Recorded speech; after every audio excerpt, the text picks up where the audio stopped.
Do you remember these guys? It's time to get them in the ground.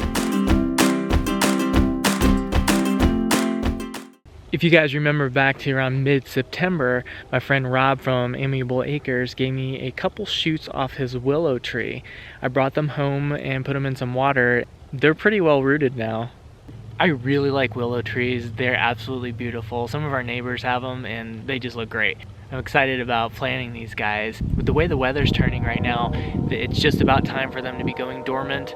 But I'm afraid if I wait longer into the season that the ground is going to be frozen and I won't be able to plant them well. So I'm just going to go ahead and do it now, even though it might be a little bit on the early side. The really cool thing about willow is that their cuttings or their twigs can be used to make rooting hormone. These things are just natural rooters. So you can just take cuttings right off the willow, stick them in the ground. Chances are it's gonna make it. It's gonna root out and you're gonna have another willow tree.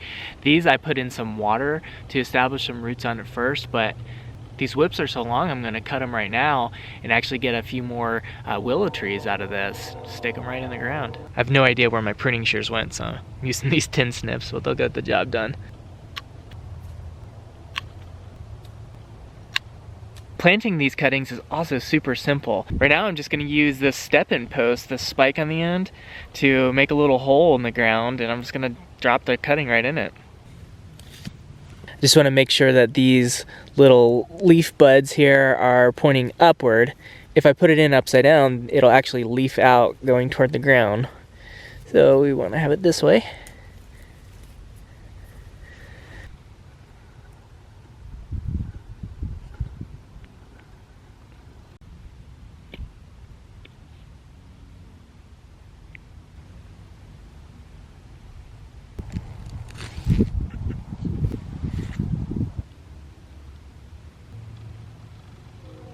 The cuttings without the roots on them are the ones that I dropped in the step-in post hole. That's not going to work too well with these ones with roots on it, so I'm just going to treat them like I would be planting a bare root fruit tree.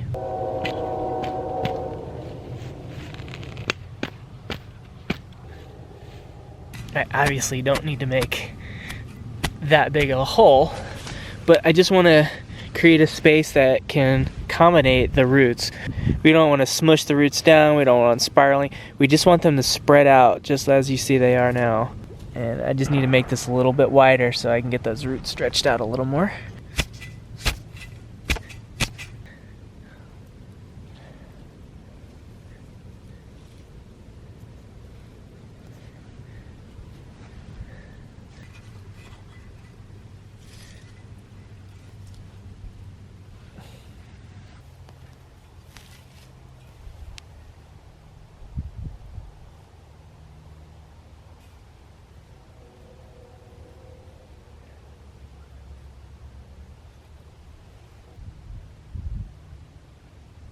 In addition to the aesthetic value that the willow provides, I'm also hoping that it's going to serve a biofiltration function. There is a small valley that runs along this portion of our property right here. The valley continues on to the property north of ours, but the elevation increases, so all the water drains to this valley right here from the neighbor's property. Consequently, we get a lot of water accumulation in this valley. We have these clusters of aspen trees along the valley, and in these clusters are essentially little mini ponds. So this is one here, and if you look down the valley, you'll see a cluster there, and then there's another one beyond there. And if you notice behind me, there's a small dam right there. One of the previous owners actually dammed a few of these little pockets where these tree clusters are. These dams retain a lot of that water flow through here. The concern I have with this is the property to the north where all the water is coming in from is the hayfield that earlier in the year I saw get sprayed with 2,4-D.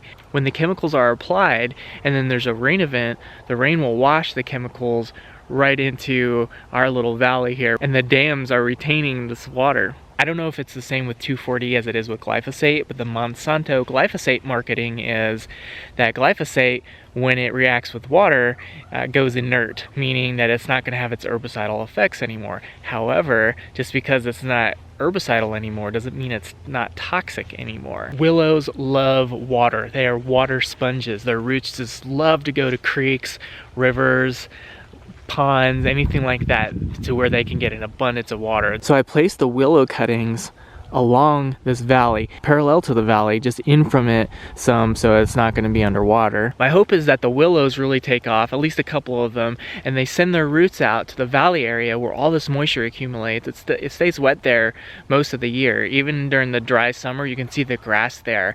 It's just a lot greener. It's definitely retaining that moisture in there. So the willow is going to be absorbing that moisture and thus providing a biofiltration. They're going to be taking up those chemicals, and the chemicals are going to get locked up in the carbon cycle that the tree provides. Hi, little buddy. You coming out to check on me? Yes. What you doing? I'm done with my work. You done with your work? Yep. How was it? Good. What did you learn? Lot of things.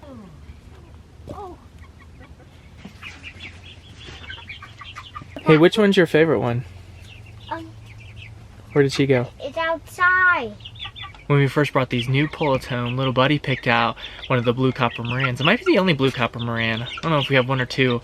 Either way, he picked one of them out and designated it as his favorite. It's that one. How do you know it's that one? Because I made friends with it. I wanted to make friends with it. Did you? Yep. Cool. So she likes you? Yeah. Okay, so there's one blue copper moran right there. That's your one, right? Yeah. Okay, I'm gonna go out and see if there's another one. Looks like this one right here is also a blue copper moran. She doesn't have any copper yet. The other one does. Is it possible that that's the one that you picked? No. No? The one with the stripes. Okay, so the one that has the copper around her neck? Yeah. This one right here. Which one would you like? Which one do I like? Which one's my favorite? Yeah. I'm kind of torn between one of the lavender Americanas and one of the Rhode Island Reds. Which one do you think I should pick? That one. That's a small black Americana.